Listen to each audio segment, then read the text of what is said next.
सोचिए, एक इंसान सुबह उठता है, आंख खुलते ही उसका दिमाग शुरू हो जाता है। आज क्या होगा? कल की मीटिंग का क्या? पिछले दिन मैंने ऐसा क्यों बोल दिया? अगर फेल हो गया तो? शरीर तो बिस्तर पर है, लेकिन मन कहीं और भाग रहा है। यही वह हालत है जिसे एखार्ट टोले इस किताब में पकड़ते हैं और कहते हैं इंसान अपनी ही जिंदगी से बाहर जी रहा है। द पावर ऑफ नाउ एक ऐसी किताब है जो कहती है कि असली पीस, असली पावर और असली फ्रीडम फ्यूचर में नहीं, पास्ट में नहीं, बल्कि इस मोमेंट में है। यह किताब आपको यह समझाती है कि आप अपने थॉट्स नहीं हैं, आपका ईगो आपकी आइडेंटिटी नहीं है और आपका सफरिंग भी आपकी फाइनल रियलिटी नहीं है। अब हम इस किताब को चैप्टर बाय चैप्टर बहुत विस्तार से कहानी और रियल लाइफ कनेक्शन के साथ समझते हैं। Chapter 1, you are not your mind. इस किताब का पहला और सबसे झकझोरने वाला लेसन है, आप अपने माइंड नहीं हैं। यह सुनने में सिंपल लगता है, लेकिन प्रैक्टिकली यह बहुत बड़ा ट्रूथ है। हम में से ज्यादातर लोग हर थॉट को अपनी आइडेंटिटी मान लेते हैं। अगर दिमाग में डर आया तो हम कह देते हैं मैं डरपोक हूं। अगर जेलसी आई तो मैं खराब इंसान हूं। अगर एंगर आया तो मैं गुस्सैल हूं। किताब कहती है कि यह गलत आइडेंटिफिकेशन है। थॉट्स मौसम की तरह आते जाते हैं, कभी बादल, कभी धूप, कभी तूफान, लेकिन आसमान इन सब से अलग है। आपका अवेयरनेस उसी आसमान की तरह है। थॉट्स बादल हैं, आप आसमान हैं। रियल लाइफ एग्जाम्पल, मान लीजिए कोई स्टूडेंट एग्जाम से पहले सोचता है मैं फेल हो जाऊंगा। यह सिर्फ एक थॉट है, लेकिन अगर वह उसे सच मान लेता है तो एंग्जाइटी शुरू हो जाती है। फिर कंसंट्रेशन टूटता है, कॉन्फिडेंस गिरता है और परफॉर्मेंस भी खराब हो सकती है। असल प्रॉब्लम एग्जाम नहीं, थॉट के साथ आइडेंटिफाई होना है। दूसरी रियल लाइफ सिचुएशन, कोई व्यक्ति सोशल मीडिया पर दूसरों की अचीवमेंट्स देखकर सोचता है मैं तो कुछ भी नहीं हूं। यह सेल्फ वर्थ का कोलैप्स नहीं, बल्कि एक पासिंग थॉट है। अगर वह अपने थॉट को ऑब्जर्व करना सीख ले तो उस थॉट की पावर कम हो जाती है। किताब का कहना है जब आप थॉट को देखते हैं तब एक हायर कॉन्शियसनेस एक्टिवेट होती है और तभी फ्रीडम की शुरुआत होती है। Chapter 2, the great trap of thinking. किताब आगे बताती है कि माइंड एक सुपर्ब टूल है, लेकिन प्रॉब्लम तब होती है जब टूल मास्टर बन जाता है। माइंड का काम सॉल्व करना है, लेकिन वह कंट्रोल करने लगता है। वह हर चीज पर कमेंट करता है, कंपेयर करता है, जज करता है, रिपीट करता है। बहुत लोग सोचते हैं कि लगातार सोचना इंटेलिजेंट होना है, लेकिन टोले के अनुसार कंपल्सिव थिंकिंग ऑफ्टन डिस्टर्बेंस है, इंटेलिजेंस नहीं। अगर एक थॉट से दूसरा थॉट निकलता जा रहा है और बीच में कोई इनर साइलेंस नहीं है तो अवेयरनेस खो रही है। रियल लाइफ एग्जाम्पल, कभी आपने देखा होगा कि रात को जब सब शांत होते हैं दिमाग और तेज चलने लगता है। पुरानी बातें, future fears, awkward moments, regrets सब मेमोरी स्क्रीन पर चलने लगते हैं। शरीर थक चुका होता है, लेकिन माइंड आराम नहीं करता। यह कंपल्सिव थिंकिंग है। लाइफ कनेक्शन, एक बिजनेसमैन दिन भर काम करता है, लेकिन रात को भी माइंड बंद नहीं होता। कल क्या होगा? लॉस तो नहीं होगा? कॉम्पिटिटर क्या कर रहा है? इस कंटिन्यूअस थॉट स्ट्रीम की वजह से रेस्ट भी रेस्ट नहीं रह पाता। किताब कहती है थॉट्स को रोकना जरूरी नहीं, लेकिन उनके साथ अपनी आइडेंटिटी बनाना बंद करना जरूरी है। आप थिंकर नहीं, वॉचर बनिए। Chapter 3, psychological time. यह चैप्टर किताब के सबसे इंपॉर्टेंट कंसेप्ट्स में से एक है। एखार्ट टोले कहते हैं कि इंसान की सफरिंग का बड़ा हिस्सा साइकोलॉजिकल टाइम से आता है। यह क्लॉक टाइम नहीं है, क्लॉक टाइम प्रैक्टिकल है, लेकिन साइकोलॉजिकल टाइम मतलब माइंड का पास्ट और फ्यूचर में कंटिन्यूअसली जीना। पास्ट में guilt, regret, shame, resentment, hurt जमा होता है। फ्यूचर में fear, hope, expectation, anxiety, ambition जमा होता है। और प्रेजेंट खो जाता है। रियल लाइफ एग्जाम्पल, एक महिला का मैरिज टूट गया। अब वह हर नए रिलेशन को पुराने रिलेशन के लेंस से देख रही है। वर्तमान व्यक्ति को भी वह पास्ट के डर से जज कर रही है। असल में वह करंट मोमेंट में नहीं, पुराने दर्द में जी रही है। दूसरा एग्जाम्पल, एक कॉलेज स्टूडेंट हमेशा सोचता है अगर नेक्स्ट सेमेस्टर खराब हुआ तो, अगर प्लेसमेंट नहीं मिली तो, अगर फ्यूचर सेट नहीं हुआ तो। इस भविष्य आधारित सोच से आज की पढ़ाई भी बोझ बन जाती है।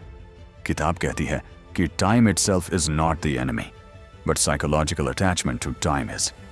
जब आप प्रेजेंट से कट जाते हैं तब लाइफ हॉलो लगने लगती है। Chapter 4, life situation and life. इस चैप्टर में टोल एक बहुत जरूरी डिस्टिंक्शन बनाते हैं, लाइफ सिचुएशन और लाइफ। लाइफ सिचुएशन क्या है? Job, money, relationship, health, family, house, status, problems, achievements, ये सब लाइफ सिचुएशन है। लाइफ क्या है? आपका बीइंग, आपकी इनर अलिवनेस, आपका कॉन्शियस एग्जिस्टेंस, यह लाइफ है। लोग अक्सर लाइफ सिचुएशन को ही लाइफ मान लेते हैं। अगर हालत खराब है तो कहते हैं मेरी लाइफ खराब है। लेकिन किताब कहती है नहीं, आपकी सिचुएशन खराब हो सकती है, लाइफ नहीं। रियल लाइफ एग्जाम्पल, एक आदमी की जॉब चली गई, सिचुएशन टफ है, लेकिन इसका मतलब यह नहीं कि उसका बीइंग खत्म हो गया। वह स्टिल अलाइव है, स्टिल केपेबल है, स्टिल कॉन्शियस है। अगर वह सिचुएशन को आइडेंटिटी बना ले तो डिप्रेशन बढ़ेगा। अगर वह सिचुएशन को देखे बिना खुद को खोए तो रिकवरी पॉसिबल है। अंदर एग्जाम्पल, किसी के पास पैसा कम है तो वह कहता है मैं फेलियर हूं, लेकिन पैसा उसकी करंट फाइनेंशियल सिचुएशन है, उसकी वर्थ नहीं। यह डिस्टिंक्शन समझना बहुत पावरफुल है, क्योंकि आइडेंटिटी और सिचुएशन को अलग करने से सफरिंग घटती है। Chapter 5, mind strategies for avoiding the now. Mind present moment में रहना पसंद नहीं करता। क्यों? क्योंकि प्रेजेंट में ईगो कमजोर पड़ता है। इसलिए माइंड तरह तरह के एस्केप रूट्स बनाता है। यह एस्केप रूट्स हो सकते हैं complaint, worry, regret, fantasy comparison, irritation, boredom, mental replay. Real life example, एक स्टूडेंट क्लास में बैठा है लेकिन उसका माइंड घर पर है। एक एम्प्लॉय ऑफिस में है लेकिन उसका माइंड छुट्टी पर है। एक मदर अपने बच्चे को खाना दे रही है लेकिन माइंड बिल्स में उलझा है। एक फादर घर पर बैठा है लेकिन माइंड ऑफिस डिस्प्यूट्स में फंसा है। शरीर जहां है, माइंड कहीं और है, और यही absence from the present suffering पैदा करता है। अनदर कनेक्शन, बहुत लोग वीकेंड का वेट करते हैं, मंडे को हेट करते हैं और लाइफ को बस निकालने की चीज बना लेते हैं। माइंड हमेशा कहता है अभी मत देखो, बाद में अच्छा होगा, लेकिन बाद में भी वही पैटर्न चलता रहता है। किताब कहती है जब भी माइंड एस्केप मोड में जाए उसे जेंटली प्रेजेंट में वापस लाओ। Chapter 6, the pain body. Pain body इस किताब का बहुत डीप कॉन्सेप्ट है। यह पुराने इमोशनल पेन का एनर्जी फील्ड है जो बॉडी माइंड सिस्टम में स्टोर हो जाता है। यह childhood hurt, emotional neglect, humiliation, betrayal, abandonment, fear और ट्रॉमा से बनता है। यह शरीर में केवल मेमोरी की तरह नहीं, लिविंग एनर्जी की तरह रहता है, और जब कोई सिचुएशन पुराने पेन से मैच करती है तो पेन बॉडी एक्टिवेट हो जाता है। रियल लाइफ एग्जाम्पल, किसी व्यक्ति को चाइल्डहुड में बार बार कहा गया हो तुमसे कुछ नहीं होगा। अब अगर बॉस भी बस नॉर्मल फीडबैक दे तो उसे लगेगा कि उसे नीचा दिखाया जा रहा है। यह करंट सिचुएशन से ज्यादा ओल्ड वुंड की रिएक्शन है। दूसरा एग्जाम्पल, किसी को पहले प्यार में बिट्रेयल मिला हो। अब अगर नया पार्टनर थोड़ी देर ऑनलाइन होकर रिप्लाई न करे तो माइंड तुरंत वर्स्ट केस स्टोरी बना देता है। अब ये भी छोड़ देगा। असल में करंट इवेंट छोटा है बट पेन बॉडी बड़ा है। किताब कहती है कि पेन बॉडी को फ्यूल करने के बजाय उसे कॉन्शियस प्रेजेंस से देखो। जो चीज देखी जा सकती है वह धीरे धीरे कमजोर पड़ती है। Chapter 7, consciousness as the way out of pain. यह चैप्टर बताता है कि पेन से बाहर निकलने का रास्ता थिंकिंग नहीं, कॉन्शियसनेस है। माइंड पेन को समझाने की कोशिश करता है लेकिन अक्सर वही पेन को बढ़ा देता है। कॉन्शियस ऑब्जर्वेशन उससे अलग रास्ता है। रियल लाइफ एग्जाम्पल, जब कोई गुस्से में हो तो उसे समझाना मुश्किल होता है क्योंकि उस समय लॉजिक नहीं, इमोशन ड्राइव कर रहा होता है। अगर वह सिर्फ कुछ पल साइलेंट होकर अपनी ब्रीदिंग ऑब्जर्व करे तो रिएक्शन कम हो सकता है। लाइफ कनेक्शन, कई बार हम किसी सिचुएशन में इतना रिएक्ट कर देते हैं कि बाद में सोचते हैं मुझे ऐसा नहीं बोलना चाहिए था। यह इसलिए होता है क्योंकि रिएक्शन कॉन्शियसनेस से नहीं, ओल्ड पेन बॉडी से आया। किताब कहती है, जैसे ही आप अवेयर होते हैं कि मैं गुस्सा महसूस कर रहा हूं, आप गुस्सा नहीं, अवेयरनेस बन जाते हैं, और अवेयरनेस हीलिंग की शुरुआत है। Chapter 8, presence. यह किताब का हार्ट है। प्रेजेंस मतलब अभी में पूरी तरह होना, ना पास्ट में ना फ्यूचर में, सिर्फ अब में। रियल लाइफ एग्जाम्पल, जब आप किसी बहुत पसंदीदा डिश को खाते हैं, अगर माइंड मोबाइल में है तो स्वाद अधूरा रह जाता है, लेकिन अगर आप हर बाइट को महसूस करें तो वही खाना ज्यादा सेटिस्फाइंग हो जाता है।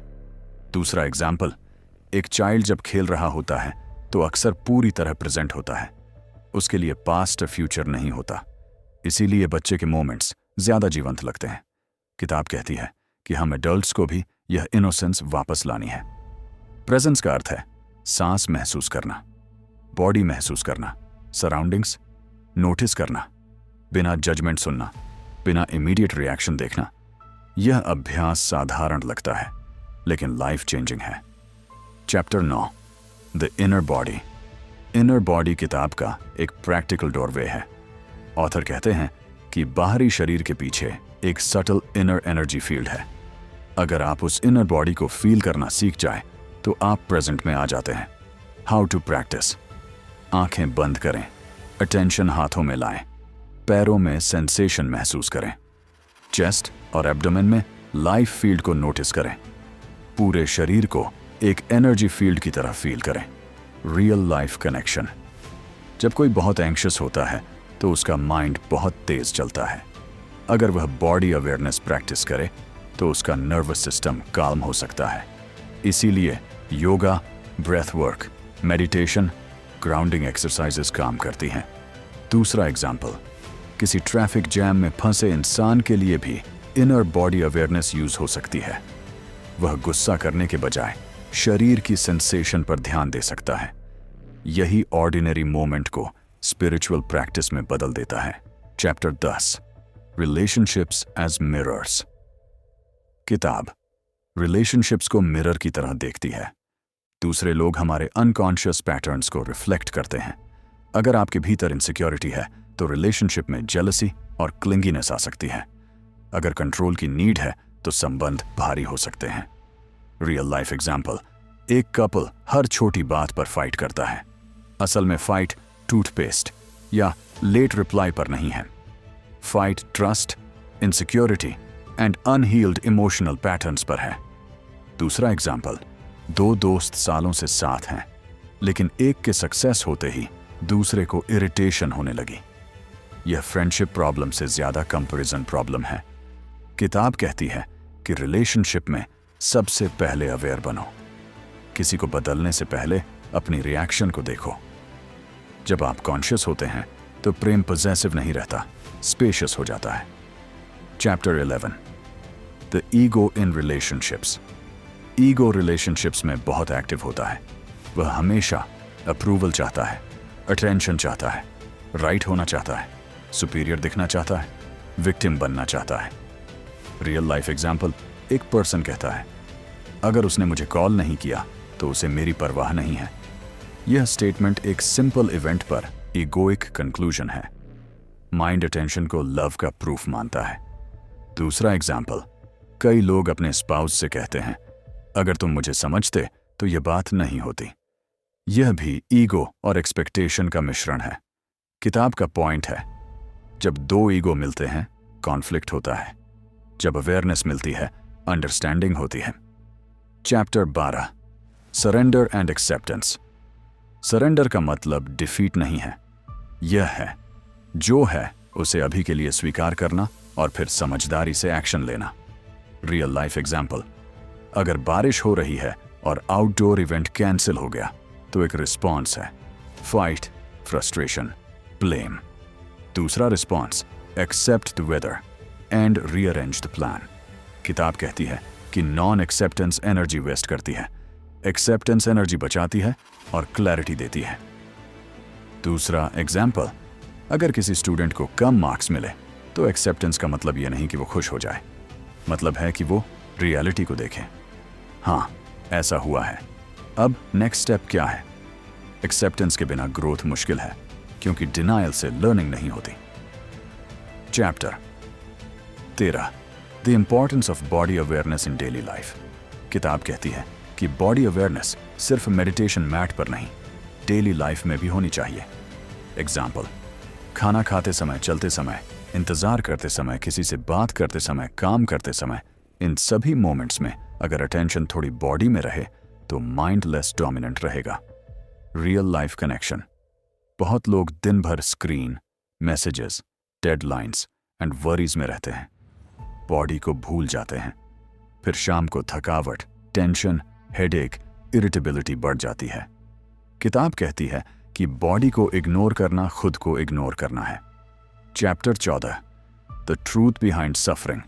किताब के हिसाब से सफरिंग का सबसे बड़ा कारण एक्सटर्नल वर्ल्ड नहीं, इंटरनल रेजिस्टेंस है। हम रियलिटी को एक्सेप्ट नहीं करते, हम प्रेजेंट मोमेंट को एनिमी मान लेते हैं और फिर वही मोमेंट हमें भारी लगने लगता है। रियल लाइफ एग्जाम्पल, कोई व्यक्ति फैमिली रिस्पॉन्सिबिलिटी से परेशान है। वह हर दिन सोचता है, यह सब मेरे साथ ही क्यों? यह सोच स्ट्रेस को बढ़ाती है। लेकिन अगर वही व्यक्ति कहे, यह मेरी करंट रियलिटी है, मुझे इसे कामली हैंडल करना है, तो सफरिंग कम हो सकती है।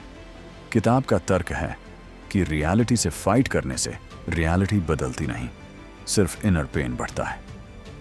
Chapter 15, the peace of being. यह किताब हमें एक ऐसी पीस की तरफ ले जाती है जो प्लेजर से अलग है। प्लेजर टेम्पोरेरी है, पीस डीप है। प्लेजर बाहर से आती है, पीस भीतर से खुलती है। रियल लाइफ एग्जाम्पल, नया फोन लेने की खुशी कुछ दिन रहती है, लेकिन एक शांत सुबह में सेल्फ अवेयरनेस का जो मोमेंट आता है वह अलग तरह की सेटिस्फैक्शन देता है। वही बीइंग की पीस है। किताब कहती है कि इनर साइलेंस में एक ऐसी क्वालिटी होती है जो किसी एक्सटर्नल अचीवमेंट से नहीं खरीदी जा सकती। Chapter 16, freedom from ego. जब अवेयरनेस बढ़ती है तो ईगो की पकड़ ढीली पड़ती है। फिर इंसान हर चीज को पर्सनल अटैक नहीं मानता, वह हर समय डिफेंड नहीं करता, वह हर समय प्रूव नहीं करता। रियल लाइफ एग्जाम्पल, अगर कोई आपकी आलोचना करे तो ईगो तुरंत कहता है, मुझे इंसल्ट किया गया। लेकिन अवेयरनेस कहती है, यह एक ओपिनियन है, मेरी पूरी आइडेंटिटी नहीं। यह गैप बहुत फ्रीडम देता है, क्योंकि जब आप हर चीज को पर्सनल नहीं लेते तो जीवन हल्का हो जाता है। Chapter 17, practical use of the now. किताब सिर्फ फिलोसॉफिकल नहीं है, यह प्रैक्टिकल भी है। नाउ का यूज कैसे करें? Daily practice. सुबह उठकर 1 मिनट सांस देखें, बॉडी सेंसेशन नोटिस करें, किसी टास्क को सिंगल टास्क बनाकर करें, खाने के समय फोन दूर रखें, वॉक करते समय सराउंडिंग्स देखें, इमोशन आने पर तुरंत रिएक्ट ना करें, कम से कम 3 बार दिन में पूछें, मैं अभी क्या महसूस कर रहा हूं। Real life connection. इन छोटे स्टेप्स से माइंड की टायरनी कम होती है। आप धीरे धीरे लाइफ को डायरेक्ट एक्सपीरियंस करने लगते हैं, सिर्फ सोचकर नहीं जीते। Chapter 18, final transformation. अंत में किताब कहती है कि ट्रांसफॉर्मेशन अचानक मैजिकल इवेंट नहीं है, यह धीरे धीरे अवेयरनेस के बढ़ने से होता है। पहले आप नोटिस करते हैं कि माइंड बहुत नॉइजी है, फिर आप प्रेजेंस प्रैक्टिस करते हैं, फिर बॉडी अवेयरनेस आती है, फिर इमोशंस क्लियर होने लगते हैं, फिर रिलेशनशिप्स बदलने लगते हैं, फिर अंदर पीस बढ़ती है। यह जर्नी बाहर से छोटी, अंदर से बहुत बड़ी है, और यही इस किताब का फाइनल टीचिंग है। असली लाइफ अभी है और असली फ्रीडम अभी शुरू हो सकती है। आउटरो तो द पावर ऑफ नाउ हमें यह सिखाती है कि हम अपने thoughts, past, future, status, pain और सिचुएशन से बड़े हैं। हम वह अवेयरनेस हैं जो सब कुछ देख रही है। जब हम इस ट्रूथ को महसूस करने लगते हैं तो जीवन का स्वर बदल जाता है। स्ट्रेस कम होता है, क्लैरिटी बढ़ती है, रिलेशनशिप्स बेहतर होते हैं, और सबसे बड़ी बात, हम अपने ही जीवन में वापस आ जाते हैं। असली शक्ति अब में है, असली शांति अब में है, असली जीवन भी अब में ही है।